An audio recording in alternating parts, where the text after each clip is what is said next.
This is a test of the emergency broadcast system. If this had been an actual emergency, how many times have we heard that message on the TV or radio throughout our lives? When that loud, piercing horn sound comes on, we all immediately grab our ears and jump. It is so annoying. However, when an actual tornado or severe storm is coming our way, we are always grateful for the alert and sound and message to take shelter.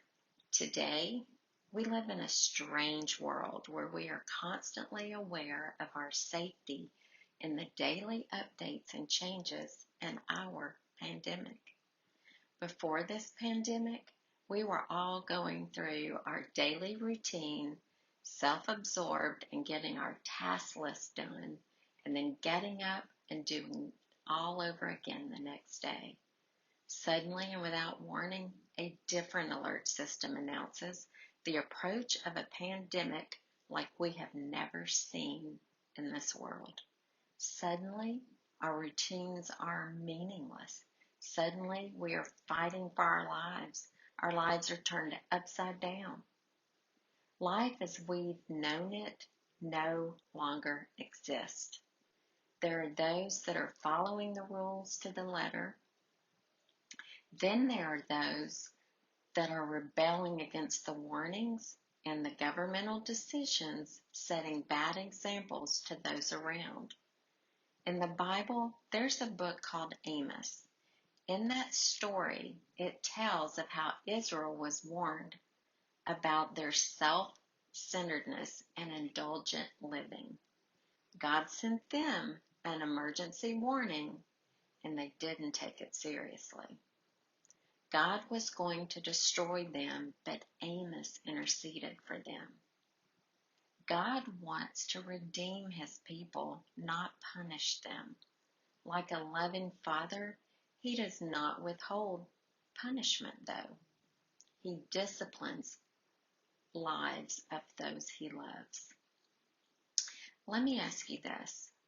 Do you want to be in control of your life so badly that you would risk not having God in your life at all?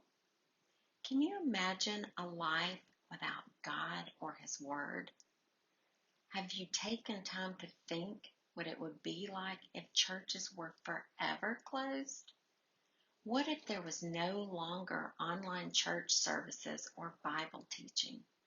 What if there was no longer access to God's Word, the Bible, in any form? A seriously frightening thought, right? Something to stop and think about. We take it for granted that there will always be access to God, that he'll be there when we are done having fun, living our lives without him. In God's word, it says, there will come a day God will withdraw all access to him. That is the most horrible thought I can ever imagine. A life without God? Are you kidding me? Are you willing to risk God withdrawing access to him permanently? Are you willing to ignore the emergency warning signs to turn to him now? God and his word is available to us now. Access him while he is still offering. We have all had times in our life when we have turned away from God for whatever reasons. During those times, we would either ignore God while we allowed wrong things in our lives, or we would reason why what we were doing wasn't so bad. We would interpret Scripture to not apply to what we were doing wrong. Maybe you felt like you couldn't live up to the pressure of being a Christian. But all the while, we lived in guilt and shame and believed that God didn't care, or he didn't see, or he was mad at us. I'm here to tell you today that the enemy is a liar, and he is the one that puts guilt and shame on us, not God.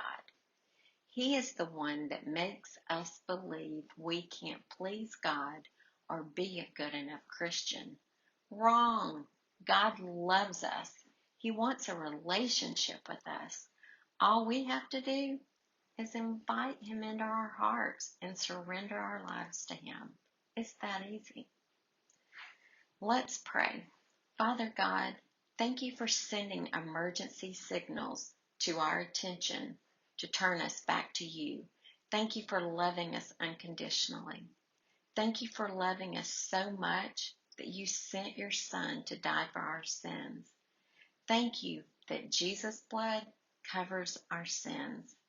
Thank you, Jesus, for coming into our heart and transforming us. Thank you for forgiving us. Thank you for helping us forgive ourselves. In Jesus' name, we pray, amen. Thank you for watching today. I pray this message blessed you. Please subscribe to this channel and share these videos with others. God bless you.